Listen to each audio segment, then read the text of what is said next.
নমস্কাৰ পুনৰ এটা নতুন ভিডিঅ' লৈ আপোনালোক সকলোকে স্বাগতম জনাইছো আপোনালোকে চাই আছে তপন শইকীয়াৰ সৃষ্টি সাধনা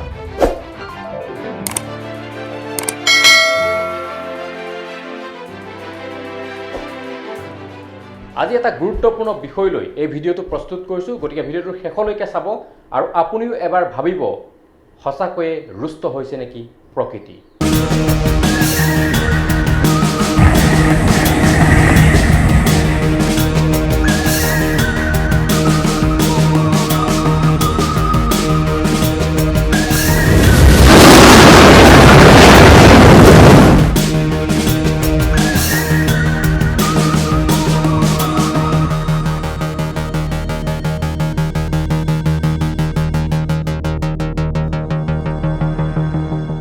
সকলোৱে ক'বলৈ লৈছে যে প্ৰকৃতি ৰুষ্ট হৈছে কৰবাত যদি অনাবৃষ্টি খৰাং কৰবাত আকৌ অতিবৃষ্টি ভূমিকম্প ভূমিস্খলন কৰবাত আকৌ ধুমুহা বজ্ৰপাত মুঠৰ ওপৰত মানুহৰ ওপৰত যেন ৰুষ্ট হৈছে প্ৰকৃতি কিন্তু ইয়াৰ কাৰণ কি এবাৰ আপুনি ভাবি চাইছেনে আজিৰ এই ভিডিঅ'টোৰ জৰিয়তে দেখুৱাব বিচাৰিছো আচলতে প্ৰকৃতিৰ বাবে আমি কি কৰিছো বা প্ৰকৃতিৰ পৰা আমি কি পাইছো কৰবাত এই ভাৰসাম্যটো নাইকিয়া হৈছে নেকি লোৱা আৰু দিয়াৰ যাৰ ফলত মানৱ জাতিৰ ওপৰত ৰুষ্ট হৈ উঠিছে প্ৰকৃতি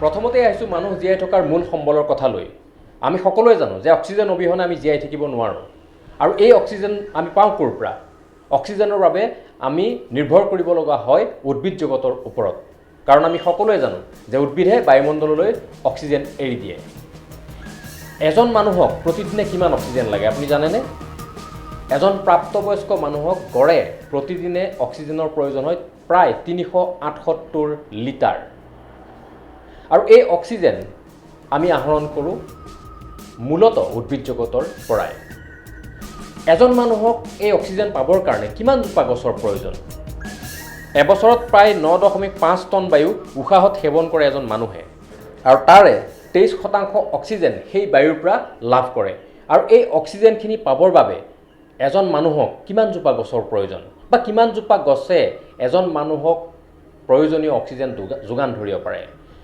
বিজ্ঞানীসকলে প্ৰকৃতিবিদসকলে সমীক্ষা চলাই গম পাইছে যে এজন প্ৰাপ্তবয়স্ক মানুহৰ বাবে 7-8 জোপা গছৰ প্ৰয়োজন যাৰ জৰিয়তে মানুহজনে প্ৰয়োজনীয় অক্সিজেন লাভ কৰিব পাৰে এজোপা প্ৰাপ্তবয়স্ক গছে প্ৰতি বছৰত প্ৰায় 100 কিলোগ্ৰাম অক্সিজেন উৎপাদন কৰিব পাৰে গতিকে পোনছাতেই ক'ব পাৰি যে গছ নাথাকিলে আমি থাকিব নোৱাৰোঁ গছ থাকিলেহে মানুহ থাকিব সেই কথা সকলোৱে জানে কিন্তু জানিও মানুহে কৰিছে কি গছে আমাক যি ধৰণে সহায় কৰিছে যি ধৰণে অক্সিজেন যোগান ধৰি আছে তাৰ বিনিময়ত তাৰ বিপৰীতে মানুহে কি কৰিছে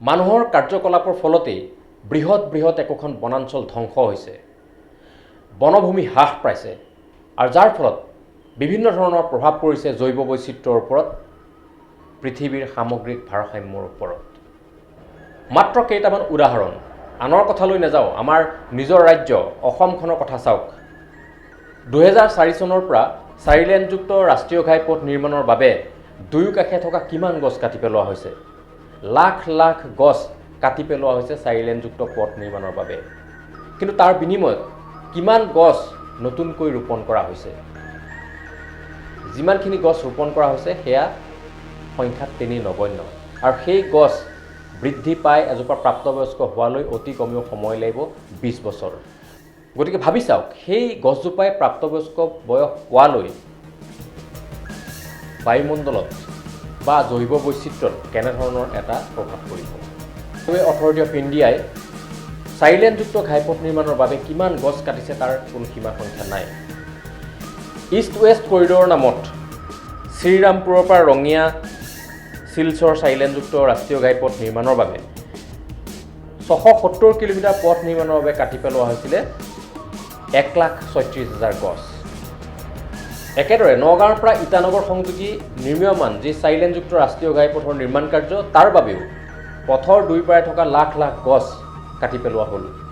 বন বিভাগৰ অনুমতি সাপেক্ষে এই গছবিলাক কটা হ'ল ঠিকেই, কিন্তু নতুনকৈ তাত কিমান গছ ৰোপণ কৰা হৈছে যদি এই সন্দৰ্ভত প্ৰশ্ন কৰা যায় তেনেহ'লে কৰ্তৃপক্ষৰ উত্তৰ আহে যে এতিয়া নিৰ্মাণ কাৰ্য চলি আছে, নিৰ্মাণ কাৰ্য সম্পূৰ্ণ হোৱাৰ পিছত পুনৰ এই বনানীকৰণৰ ব্যৱস্থা কৰা হ'ব বা গছ ৰোপণ কৰা হ'ব।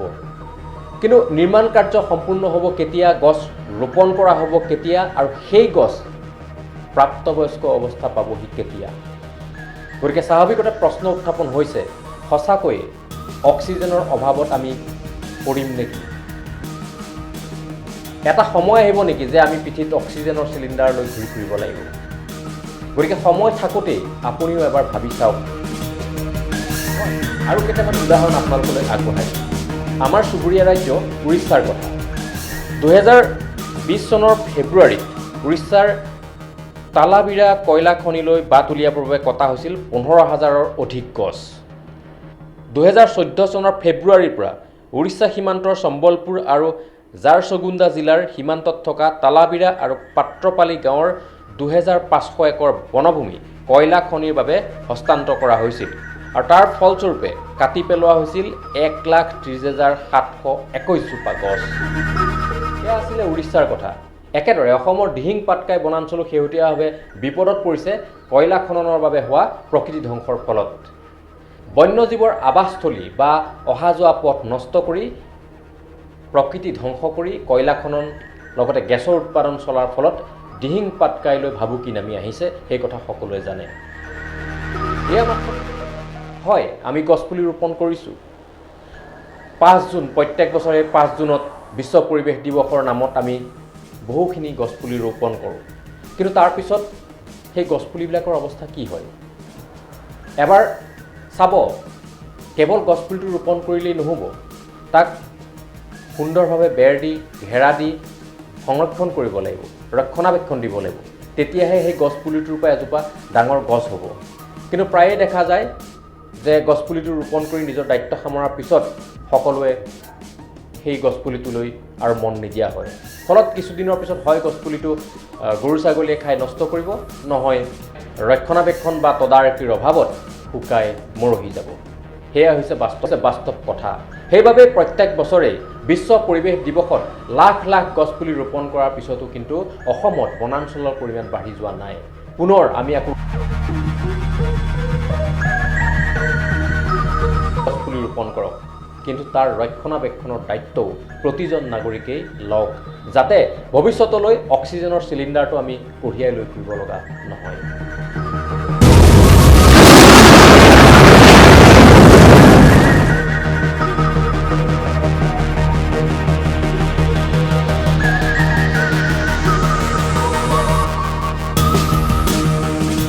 প্ৰকৃতি ৰুষ্ট হোৱাৰ মূল কাৰণটোৱে হৈছে প্ৰকৃতিৰ ধ্বংস।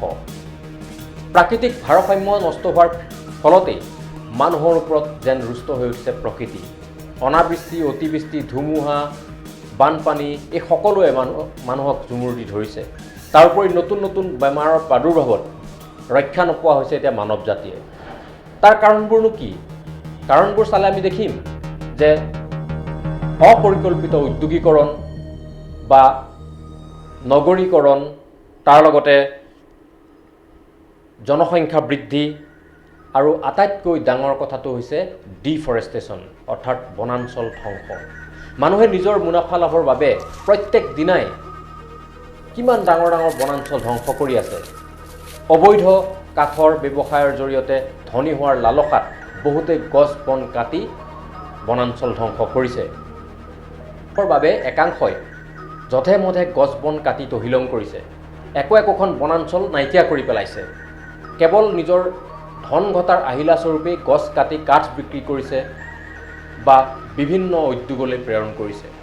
কিন্তু ধ্বংসৰ যজ্ঞ দেখিও একাংশই কিন্তু নীৰৱে চাই আছে।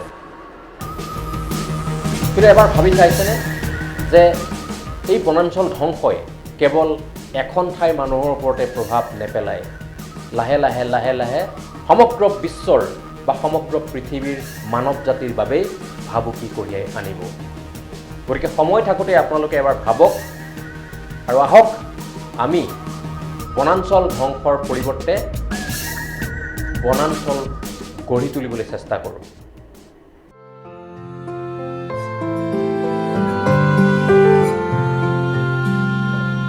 পুলিটো ডাঙৰ হোৱালৈকে ৰক্ষণাবেক্ষণ দিয়ক আৰু তাৰ সমান্তৰালকৈ বনাঞ্চল ধ্বংস ৰোধ কৰাটো আপোনালোক সজাগ হওক, সচেতন হওক।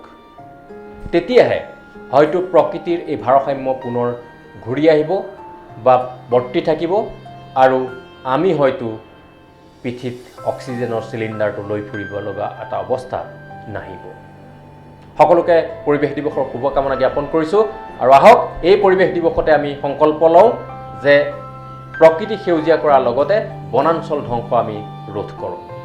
ধন্যবাদ।